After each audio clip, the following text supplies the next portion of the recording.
हम पीरियड्स के बारे में सीखेंगे। एक गाने के साथ सीखोगे? चलो लेट्स गो।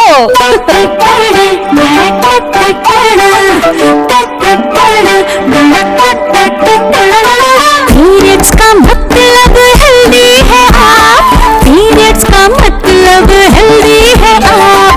बॉडी में यूट्रस लाइनिंग बनाए, फिर हर महीने उसे हटाए, खून के रूप में ये बाहर आता है।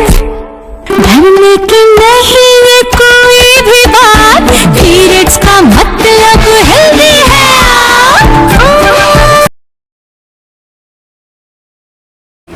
પીરિયડ્સમાં એવું હોય કે જે ગર્ભાશયની દિવાલ હોય એ ગર્ભ માટે એ જાડી અને માંસલ બને, પણ જ્યારે એનો ગર્ભ ના રહે તો એ દિવાલ પછી ધીમે ધીમે તૂટે, અને એ તૂટે એ જ જે રક્ત જે તમારું લોહી બહાર આવે એ એનું લોહી હોય છે. તો ત્યાં ગર્ભ રહ્યો નથી એટલા માટે એ તમારા શરીરમાંથી તમે એમ કહો કે ખરાબ લોહી છે, ગંદુ લોહી, પણ વાસ્તવમાં અમે ટ્રેનિંગમાં ગયા હતા તો અમને કીધું હતું કે ગંદુ અંદર હોય છે એટલે ગંદુ નથી, એ જ્યારે બહાર આવે છે વાતાવરણમાં આવે છે ત્યારે એ ગંદુ બને છે, એવા સ્મેલ આવે.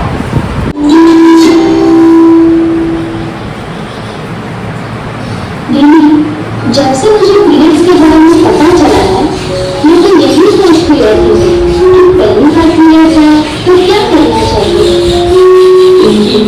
जब मैं गुजारे शुरू की ना तो मेरे मन में भी पहले पीरियड्स को लेकर काफी सवाल थे। चलो मैं तुम्हें बताती हूँ कि जब तुम्हारे पीरियड्स पहली बार है तो क्या करना चाहिए। सबसे पहले तो पीरियड्स आने पर घबराना नहीं है। पीरियड्स आने का मतलब है कि तुम स्वस्थ हो और अच्छे से बढ़ रही हो। पीरियड्स आने पर ज्वाइंट से थोड़ा खून निकलता है, इसलिए तुम्हें सबसे पहले सैनिटरी पैड की जरूरत होगी। पीरियड्स आने पर ज्यादा परेशानी ना हो इसलिए पहले से ही तैयारी कर लेनी चाहिए। इसके लिए एक छोटी से बैग में साफ अंडरवियर आसानी से अपने साथ ले जा सकते, ताकि पीरियड्स आने पर तुम झट से इसका इस्तेमाल कर सको। पैड को अंडरवियर में इस तरह लगाते हैं जिससे पैड के बीच का सूखने वाला हिस्सा पूरी तरह से योनि के मुंह को ढक ले। पीरियड्स को लेकर जब भी कोई सवाल मन में आए तो बेझिझक अपनी मम्मी, पापा या बड़ी बहन से पूछ लो। ધ્યાન રાખવાનું કે જ્યારે પણ તમે પહેલી વાર પીરિયડ્સમાં થાવ છો તો બિલકુલ ગભરાવાની જરૂર નથી, એ સહજ જ છે.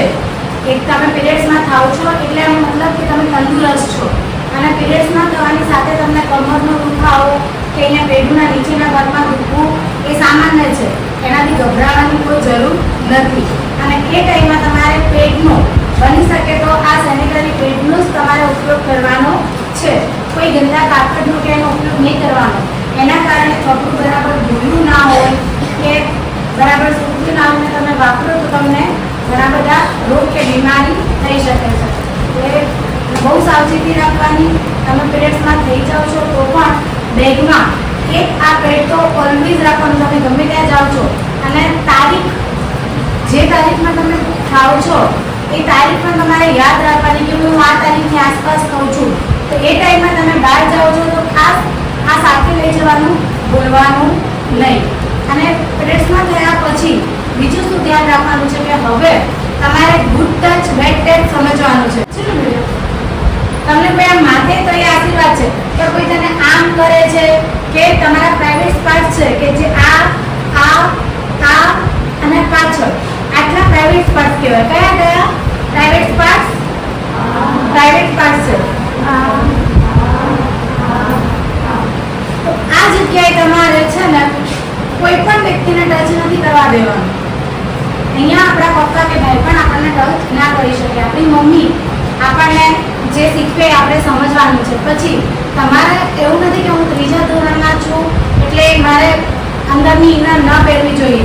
જો તમે સારી રીતે તમારું બોડી વિકાસ પામેલું છે, તમે હેલ્ધી છો, તો તમારે યુનિફોર્મની અંદર કે કોઈ પણ કપડાં પહેરો છો એમાં ઇનર પહેરવાની ટેવ રાખવાની, અને નીકર ઓલવેઝ. હવે આ ઉંમરે પર તમે પીરિયડ્સમાં થાવ છો કે નથી થતા, નીકર ખાસ પહેરવાનો, કેમ કે તમે ગમે ત્યારે પીરિયડ્સમાં થઈ શકો છો, ના પહેરો તો તમે ચાલશે, આજે ધોયો છે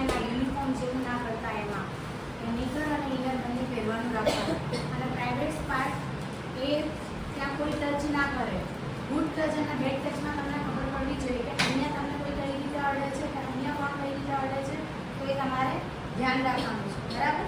એટલું ખાસ. પછી છોકરાઓ સાથે નથી રમવાનું એવું નથી, આપણે રમી શકીએ છીએ.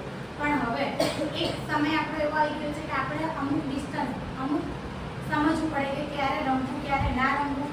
અને ક્યાંય પણ એટલું તો નહીં જ જવાનું. ભલે મારો સારો મિત્ર છે કે એ મને છોકરી, પણ એટલું ખાસ કરીને ક્યાંય જવાનું નહીં. જ્યાં પણ હોય તો બધાની સાથે રહો. તમે પ્રવાસમાં ગયા હોય કે તમે ઘરે કે શેરીમાં રમતા હોય તો એવી જગ્યા હોય કે જ્યાં છુપાઈ શકાય છે, એટલા ડર લાગી શકેલો છે એવી જગ્યાએ જવાનું ટાળવાનું.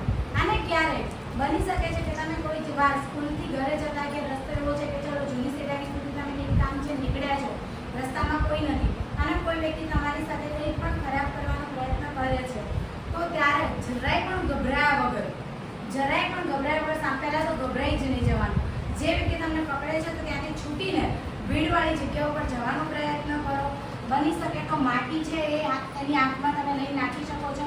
તમારી કીક